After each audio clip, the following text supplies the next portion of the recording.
So hello guys, welcome ulit sa Art of KDP. So ako ang inyong art teacher, Sir Dominic Pelayo, or you can call me Sir Doms. So nandito na tayo sa second phase ng ating online art tutorial.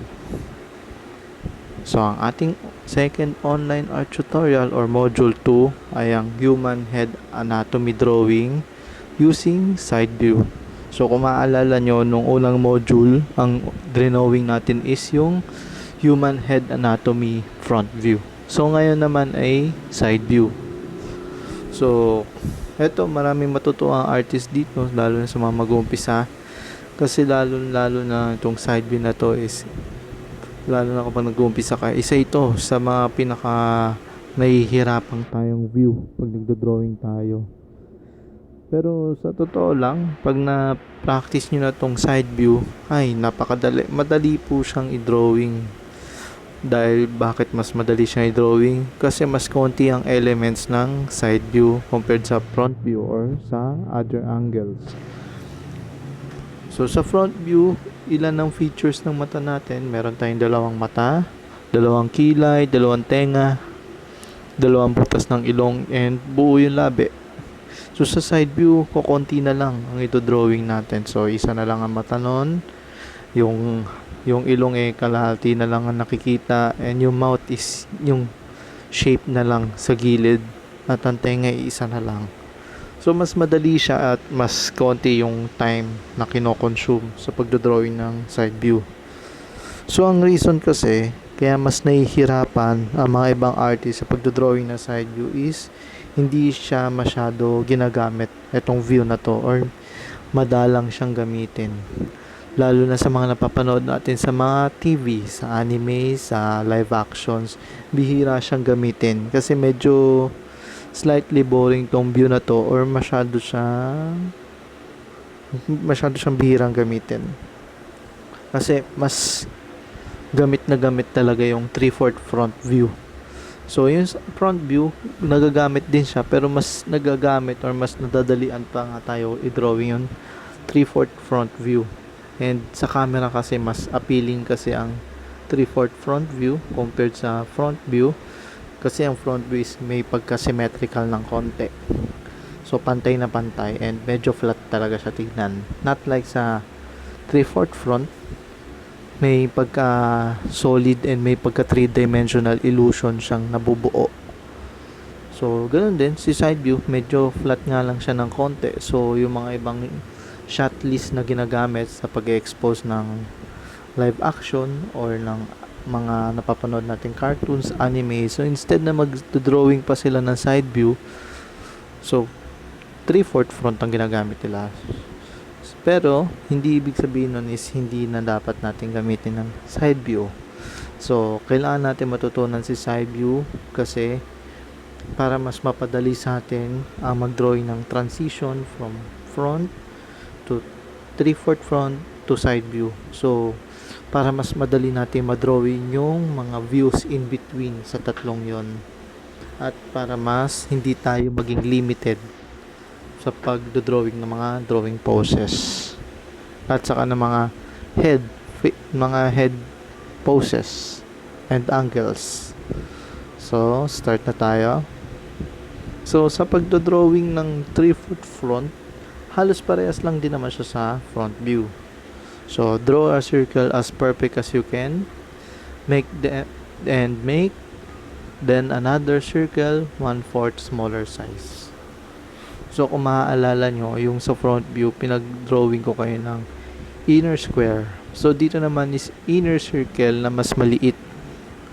So ibig sabihin ng 1/4 smaller size, hindi ibig sabihin nun kung ano yung laki ng circle sa labas is mas maliit ng 1/4. So ibig ko sabihin dito,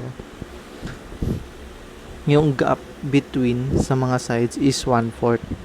So halimbawa, itong portion na to, so mag-change tayo ng kulay.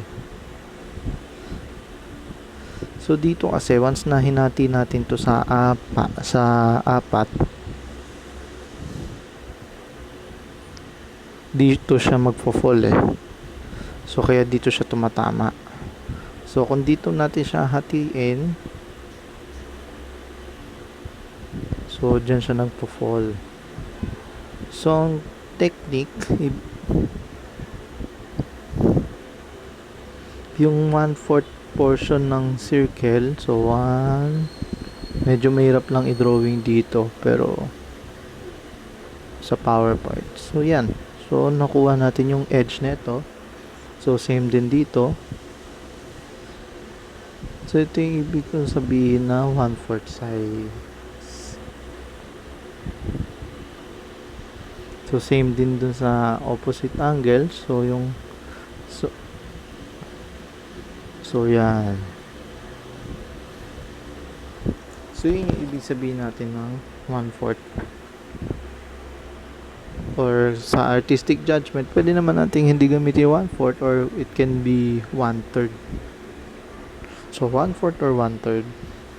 So, ang reason bakit tayo nag-drawing ng circle, hindi siya square, kasi sa nito, once na kinonvert kasi natin ito into 3/4 view, na ito kakalabasan niya, kasi ang ulo kasi ng tao is bilog pero flat yung gilid. Kung try to observe your skull, so halimbawa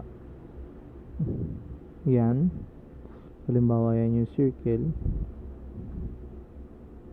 so ito yung sphere natin. So ang reality talaga nun is medyo flat yung gilid dito. So medyo flat siya. So parang ganito. So medyo parang ganito yung kakalabasan niya in 3/4.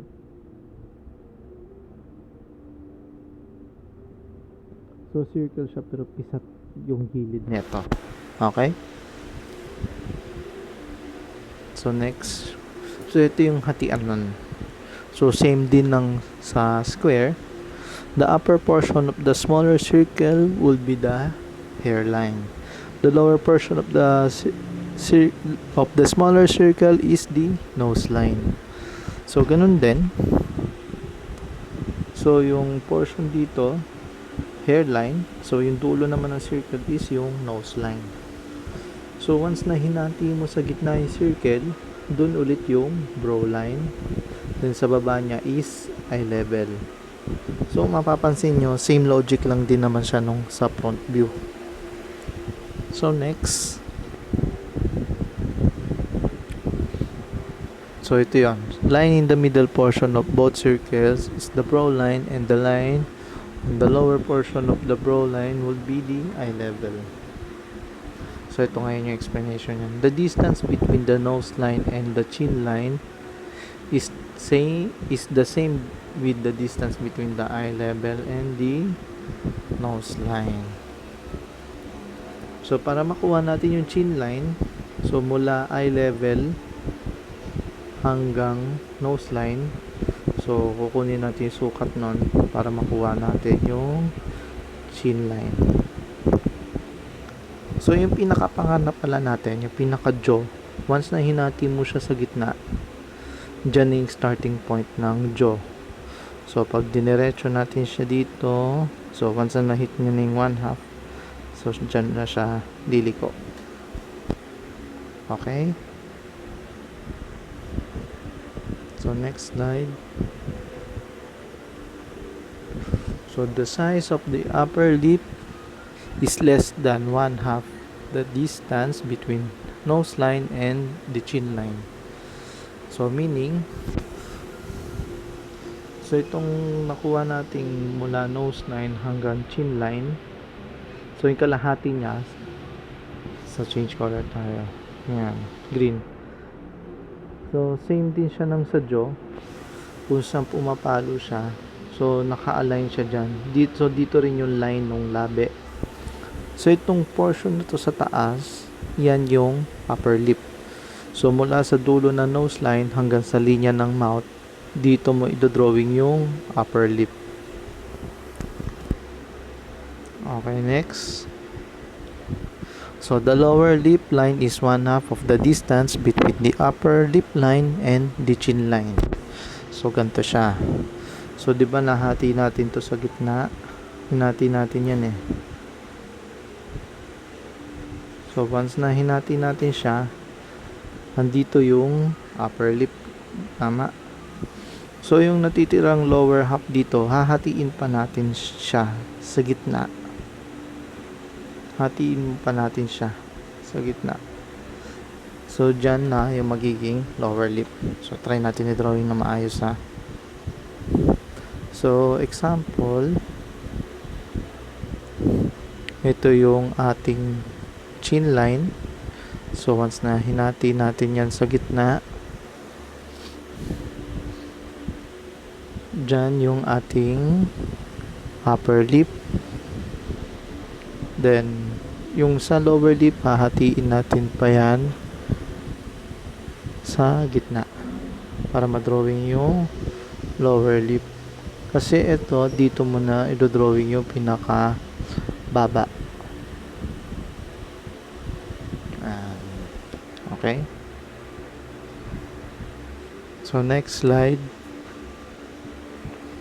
So, dito, the size of the ear from the brow line up to the nose line, and the location of the ear is in the middle portion of the skull. So, meaning, ang sukat ng ating tenga ay simula sa line ng brow line hanggang sa nose line.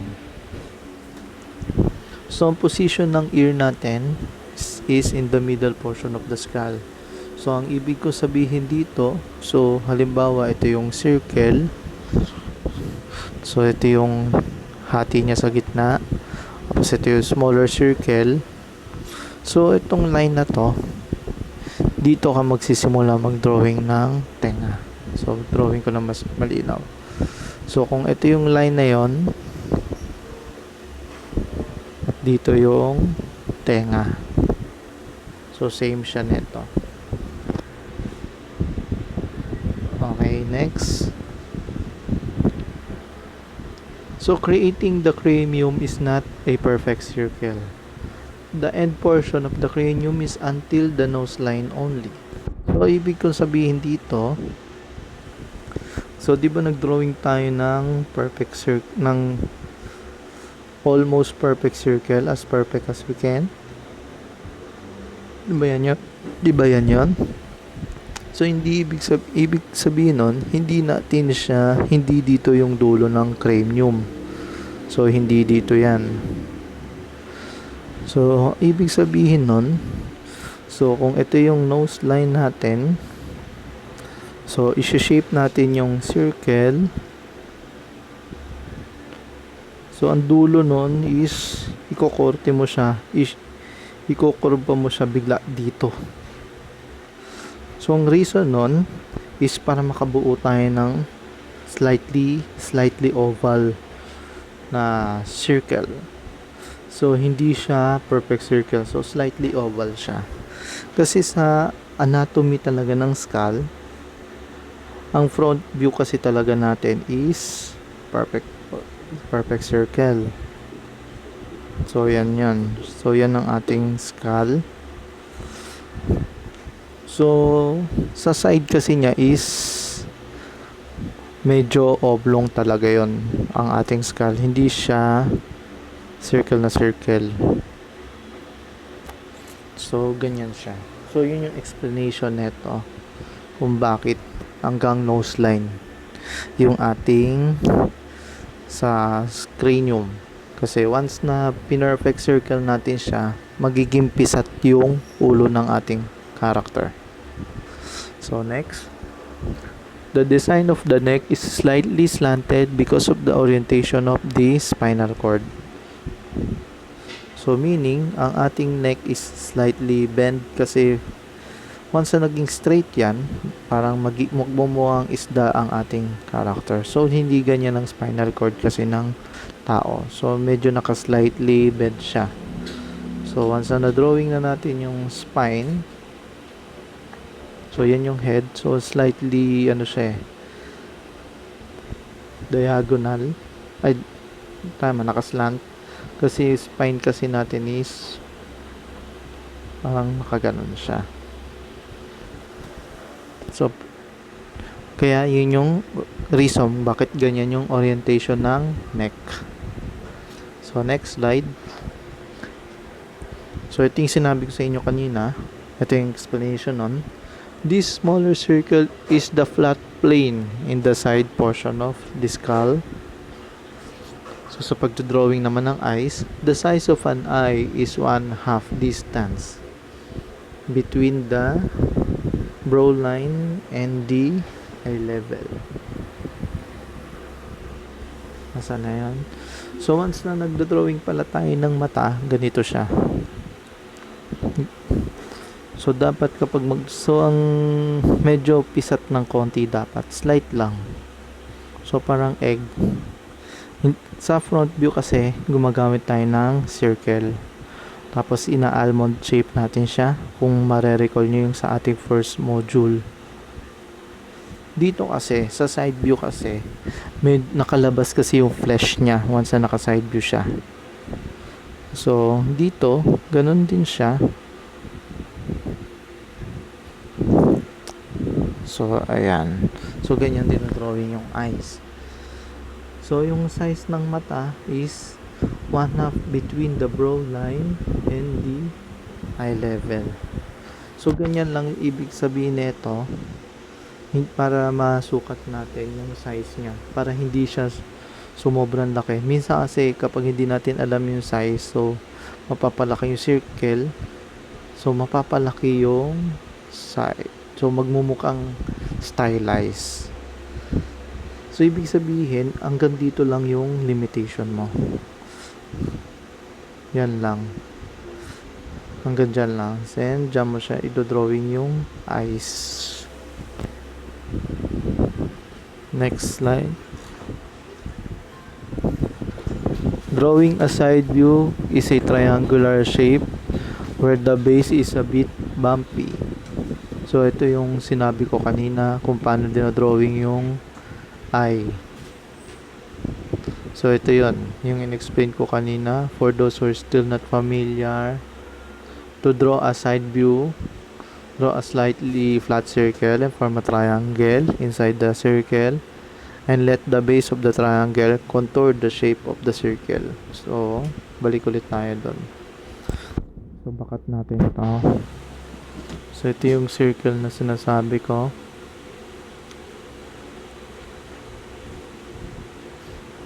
So, itong side kasi na to is flesh na yan.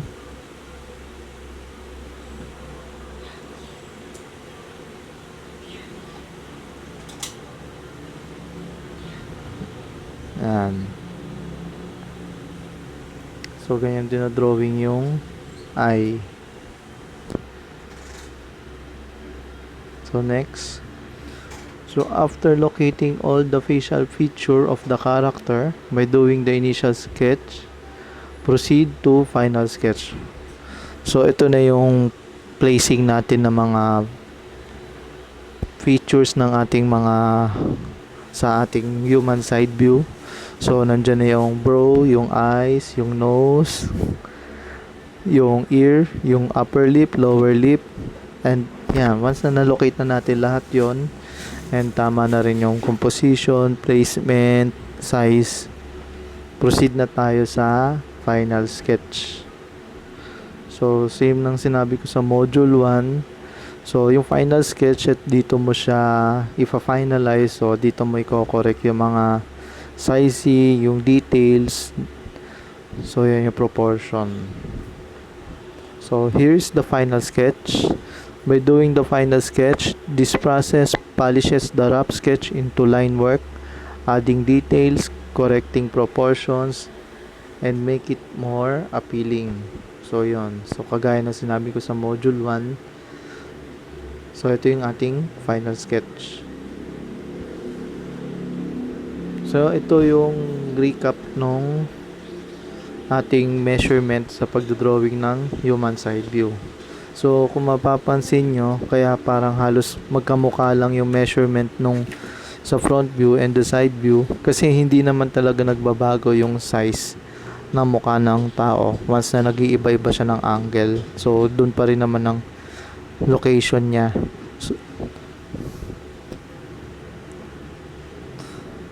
So ito yung sinabi ko kanina. The smaller circle in the side drawing is the flat surface of the skull, where in the front view, this is the side portion of the square inside the circle. So ngayon ma-recall nyo na kung bakit square ang ginamit do sa front view, then circle naman sa side view. So dito naman, so magdodrawing naman tayo ng female. So kung mapapansin nyo, yung measurement niya is parehas lang din naman halos dun sa male. So nakalagay dito, same with the female side view, measurements are also the same with the male side view. The following difference between the male side view and the female side view are, so yun ulit, the jaw of the female is soft curve and slopes gently to the ear, unlike male jaw that is bigger and tends to have a square shaped designs compared to female jaw. So kung mapapansin nyo, soft curve yung pagkaka-shape nung panga nung sa ating female.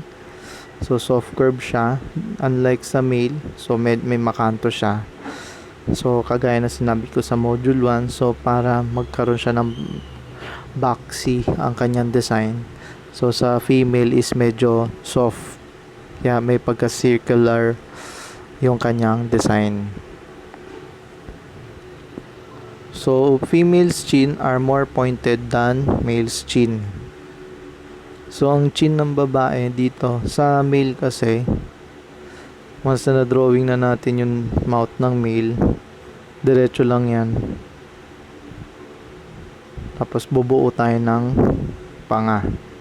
So sa female kasi, once na drawing na natin yung lips, may konti siyang umbok dito para pambuelo sa kanyang chin. So female's neck are more sloped and petite than male's neck.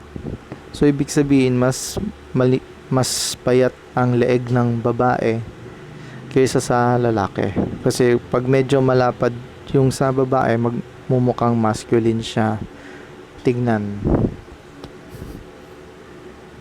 So next.